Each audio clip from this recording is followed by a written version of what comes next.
Ikaze bakunzi bacu, shuti zacu mubana natwe umunsi ku munsi ku biganiro byacu bitambuka kwica bugufi mission cyanama aho muherereye hirya no hino. Twizere ko rero muri amahoro mumeze neza kandi muri bazima. Nzi neza yuko kubana namwe ni by'agaciro aho muri hose. Nzi neza ko mwamaze iminsi cyane mumbaza ibiganiro byacu mutureba muvuga mutese umuntu ujye uduha ibiganiro ninde ameze ate. Ariko reka mbabwire ngo Yesu Kristo ashimwe cyane. Ndabashuje mwese mu izina rya Yesu Kristo umwami n'umucunguzi wacu. Nje rero mu mwanya rero kugira ngo tuganire namwe tubagezeho ijambo ry'Imana, ijambo ry'umumaro, ijambo rifite icyo rimaze ku buzima bw'umuntu, cyane cyane umuntu wese wizera. Ni byiza ko rero ugeze kuri channel yacu ya Bugufi Mission cyanama ukora subscribe aho hasi ahantu handitse subscribe ku ijambo ritukura. Ni byiza ko ukandaho akisigaye ugakora share na comment ukagera natwe tujya ngo tugane ku ijambo ry'Imana nk'uko bisanzwe. Izina ryanjye ni Pastor Christophe wabakurikiza. Nizere ko turi kumwe namwe muri uyu mwanya. Ndagira ngo rero uze gutangirana natwe, uze gusuzana natwe iyi video ndetse n'ubu butumwa bwiza. Ndagira ngo muri kano kanya rero mbabwire ko ankuzaniye amakuru meza yo kukubwira ko Imana igukunda kandi igufiteho umugambi. Ariko rero nkubwira ko hari abantu burya Imana yakuyeho amaboko badakwiriye no gusengerwa n'umunsi n'umwe. Ushobora kuba ubyibajeho ubwami kwibaza ngo ese hari abantu koko Imana yakuyeho amaboko, hari abantu Imana idakwiriye kureba, hari abantu Imana idakwiriye kumva. Icyo kibazo kabukibaza nanjye kiranzaga mbyibaza. Ariko uyu ni umwanya mwiza cyane ugiye kumenya ngo burya hari abantu Imana yakuyeho amaboko, nubwo ari ibiremwa biri aho ngaho, ariko yakuyeho amaboko badakwiriye gusengerwa, badakwiriye gusabirwa umugisha n'umunsi n'umwe. Ndagira ngo rero ubane natwe rero twinjire mu ijambo ry'Imana ry'uyu munsi. Dusoma ijambo ry'Imana riboneka mu gitabo cy'Abalewi. Turahera ku murongo waho, turasoma mu gice cyaho cya 20 dore ku murongo wa 5 tugeze ku murongo wa 7. Turaza no gusoma no mu cyo gitabo cy'Abalewi igice cyaho cya 20 dusome no ku murongo waho wa 27. Ndagira ngo rero twinjire aho hantu hose dusome twumve neza ijambo ry'Imana rihanditse. Ese iryo jambo ry'Imana yanditse ni irihe, rishaka kuvuga iki? Ni byiza ko rero ubimenyera. Reka dusome mu izina rya Yesu Kristo. Ni igitabo cy'Abalewi igice cyaho ni cya 20. Turahera ku murongo waho ni wa 5 tugeze ku murongo wa 7. Reka dusome mu izina rya Yesu Kristo umwami n'umucunguzi wacu. Haranditse ngo ubwanjye nzahoza igitsure cyanjye kuri uwo muntu no ku muryango we, mukurane mu bwoko bwabo n'abamukurikiza gusambana basambanisha gusenga mureki. Kandi umuntu uhindukirira abashitsi n'abapfumu ngo asambanishe kubashikisha no kubaraguza, nzahoza igitsure cyanjye kuri uwo muntu mukure mu bwoko bwe. Nuko mwiyeze mube abera kuko ndi Uwiteka Imana yanyu. Imana ishimwe cyane. Nshuti zacu rero mukurikiranye bino biganiro, mu bantu Imana yakuyeho amaboko bari abantu b'ubwoko bw'Imana bwa Isiraheli bwari barimo, ariko ari ubwoko bw'Imana.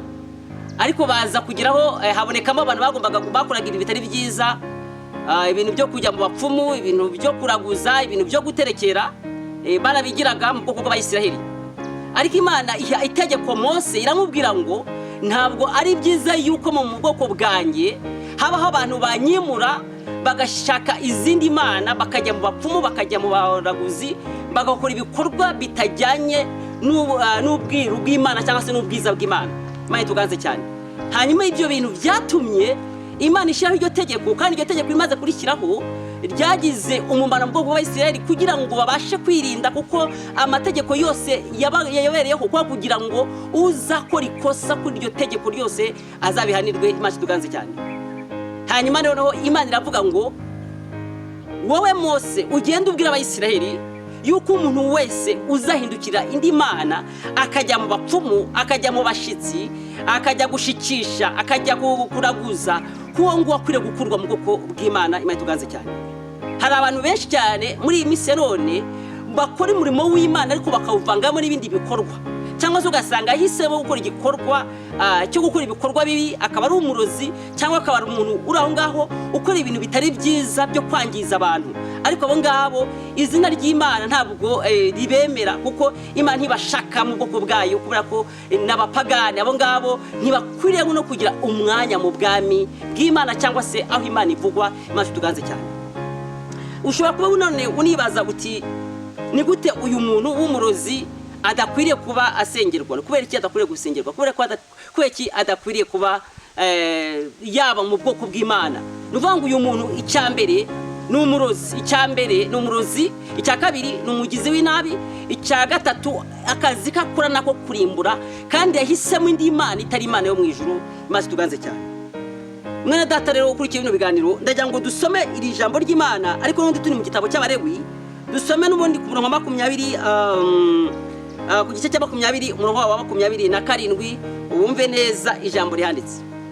Haravuga ngo umushyitsi cyangwa umushyitsikazi n'umupfumu cyangwa umupfumukazi ntibakabure kwicwa, babicishe amabuye, urubanza rw'amaraso ye niwe ruzahama. Imana tugaze cyane. Bishatse kuvuga ngo umuntu w'umurozi cyangwa se ujya mu bashyitsi agashika akaroga akica abantu, uwo muntu ijambo ry'Imana rivuga ko adakwiriye kubaho. Uwo muntu akwiriye gupfa, uwo muntu akwiriye guterwa amabuye, akashyirwa ahandi hantu mu by'ukuri atongera kwibukwa. Mu mategeko yacu asanzwe hano mu isi ntabwo byemewe yuko umuntu yica umuntu, kuko kwica umuntu ni icyaha. Ntabwo shaka kubwira ngo abakristo bakora umurimo mubi cyane wo kwica abantu, ariko ijambo ry'Imana ryatubwira ngo uwo muntu aterwe amabuye. Dushobora kugira ngo turebe ngo mbese uwo muntu uterwa amabuye cyangwa se ayo mabuye avugwa na yahe, ayo mabuye avugwa muri Bibiliya na yahe. Yesu Kristo yaravuze ngo niwe waje ari ibuye rizima, ryaje rije gufunga imfuruka bitewe yuko abubatsi bari bararyanze. Imana tuganze cyane. Haleluya. Nukuvuga ngo rero uyu mwanya mwiza ndagira ngo usobanukirwe ibuye dukwiriye gutera umupfumu cyangwa se umushyitsi cyangwa se umushyitsikazi. Ni irihe buye dukwiriye kumutera? Ni irihe buye akwiriye guterwa? Ese akwiriye kuba ajugunyirwa ayahe mabuye? Ntabwo ari ya mabuye yandi urajya gutorera intosho ngo uyimukubite, kuko nuramukuyimukubise uzabihanirwa, kubera ko uzaba ukoze amakosa kandi mu by'ukuri uzaba wishe umuntu. Ariko ibuye dukwiriye kuba tujya twebwe nk'abakristo ni ugusenga Imana, tugahamagara Kristo kuko ari we ribuye rizima ribasha gukubita umuntu ariko ntirimukomeretse mu buryo bufatika. Abantu bashobora kuba bakurukaho bitewe yuko wateye umuntu ubuye ukamuvusha amaraso, ariko nukoresha iryo buye ryitwa Kristo rizaba ari ibuye rizima, ibuye rizatuma ahinduka. Kandi ndazi neza yuko Uwiteka Imana azadushoboza, kuko abarozi baratuzamije, abarozi baratwishe, abarozi batubujije amahwemo. Usanga hari abarozi bashaka kutuma umuntu adashobora gutura ahantu, bakamwirukana akaba yaraguze ubutaka bwe cyangwa se abaho n'umuryango, ariko umurozi akaza akahamukura akamwirukana akamuteza uruzerero. Hari abarozi usanga baturogera abana, ariko ikibabaje cyane uko abakristo mu munsi wa none bagira umwanya wo gusengera abarozi ngo bahinduke, ariko umurozi niyo Mana yiwe niyaboneramo amahoro, niyabonamo ibyishimo. Imana yacu twizeye, Imana ya Yakobo, Imana ya Isaka, Imana ya Aburahamu ntabwo ayizera, kuko muri we yamaze kwakira izindi mana ziwe. Izo mana ziwe nizo yahaye agaciro, mpamvu ngo ntakwiriye gusengerwa, ahubwo ngo akwiriye guterwa amabuye, kandi iryo buye ni Kristo. Imana tuganze cyane. Haleluya. Nizere ko rero inshuti yanjye urimo wumva iri jambo ry'Imana ufata umwanya wo gutekereza, umenye ko wa mwanya wajya gufata wo gusengera abarozi. Burya babaga bahaye amahirwe yo kugira ngo barusheho kukuruga, babaga bahaye amahirwe kugira ngo barusheho kukugira nabi, babaga bahaye amahirwe kugira ngo barusheho kukwica, babaga bahaye amahirwe kugira ngo barusheho kuroga umwana w'umuturanyi wawe, babaga bahaye amahirwe kugira ngo barusheho kuroga itungo ry'umuturanyi wawe, babaga bahaye amahirwe kugira ngo barusheho kuroga umwana wa mugenzi wawe. Niba ari ku ishuri ntabashe kugira ubwenge bite ko wabasabiye umugisha wo kubaho, ariko ijambo ry'Imana tubwira ngo ntabwo umurozi akwiriye gusabirwa umugisha. Imana tuganze cyane. Haleluya. Nize ko rero aho uri rwose niba wajya gukora ikosa ryo gusengera abarozi, uyu mwanya ubyirukane, uvuge ngo uyu mwanya ntabwo wo gusengera abarozi, ahubwo abarozi dukwiye kubica mu izina rya Yesu Kristo, umwami n'umucunguzi wacu. Haleluya. Nize ko rero iri jambo riri gufasha, kandi iri jambo riragira icyo rirema ku buzima bwawe muri uyu mwanya. Ndagira ngo rero tuze twinjiye mu ijambo ry'Imana ubundi riboneka mu rwandiko turasoma n'undi mu rwandiko rwa mbere rwa Petero igice cyaho cya kabiri umurongo waho wa 6 reka tuhasome naho twumva ijambo ry'Imana rihanditse dukomeze gahunda yacu.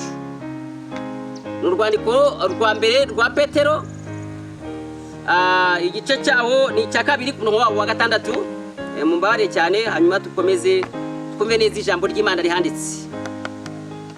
Haranditse gutya ngo kuko mu byanditswe harimo aya magambo ngo dore nzashyira muri Siyoni ibuye rikomeza imfuruka ryatoranijwe kandi ry'igiciro cyinshi, kandi uryizera ntazakorwa n'isoni. Imana ushimwe cyane. Reka nongere subiremo kugira ngo ryumvikane. Kuko mu byanditswe harimo aya magambo ngo dore nzashyira muri Siyoni ibuye rikomeza imfuruka ryatoranijwe kandi ry'igiciro cyinshi, kandi uryizera ntazakorwa n'isoni.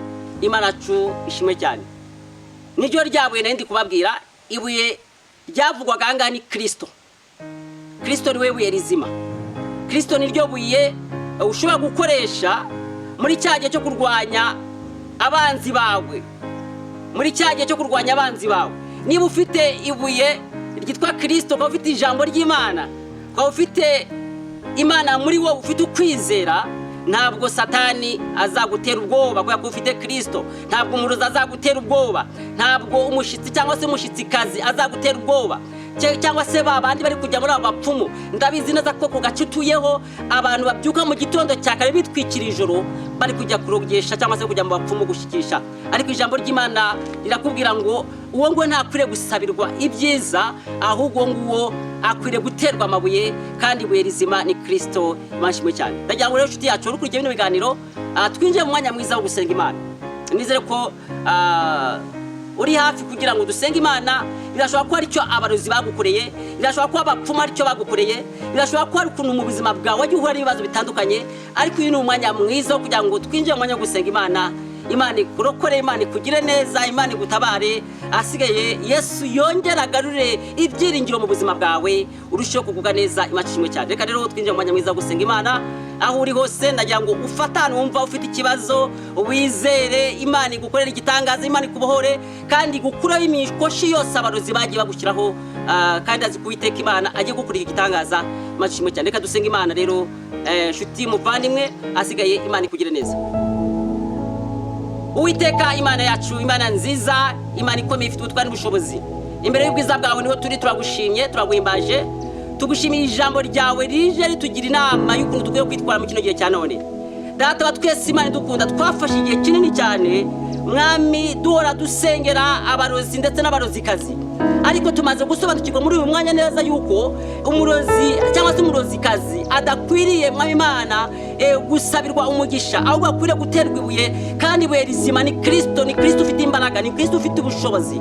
Niyo mpamvu dusenze kugira ngo Mwami Imana uduhe kumenya uburyo bwiza bwo gusenga, no kugira ngo Mwami tubashe guhangana nabo banafite imyuka mibi iturutse kuri Satani. Turazi neza yuko Uwiteka Imana aho tugiye turi, aho dutuye, aho ubwoko bwawe butuye bugiye buhura n'ibibazo bitandukanye, ariko muri aya masaha ndasenze kugira ngo buri muntu wese umugire neza, umukuru w'ubushobozi bwose bwa Satani, imigambi y'umwijima yose uyimukize. Uwiteka Imana turatabaje no mu gihugu cyo mu ijuru kugira ngo buri muntu wese, Data wa twese, wagezweho n'ingaruka mbi z'imyuka mibi, Mwami Imana uzimukureho. Haleluya, mu izina rya Yesu Kristo. Hari abana bagiye baterwa n'imyuka mibi iturutse ku barozi n'abarozikazi, turabasengeye mu izina rya Yesu Kristo kugira ngo babohore. Hari abadamu bagiye bahuye n'ibyo bibazo, turabasengeye kugira ngo babohore. Hari abagabo bahuye n'ibyo bibazo, turabasengeye kugira ngo babohore. Hari urubyiruko rwahuye n'ibyo bibazo, turabasengeye kugira ngo rubohore mu izina rya Yesu Kristo. Turasengeye buri muntu wese, Mwami Imana, ukurikiye bino biganiro kugira ngo umugire neza.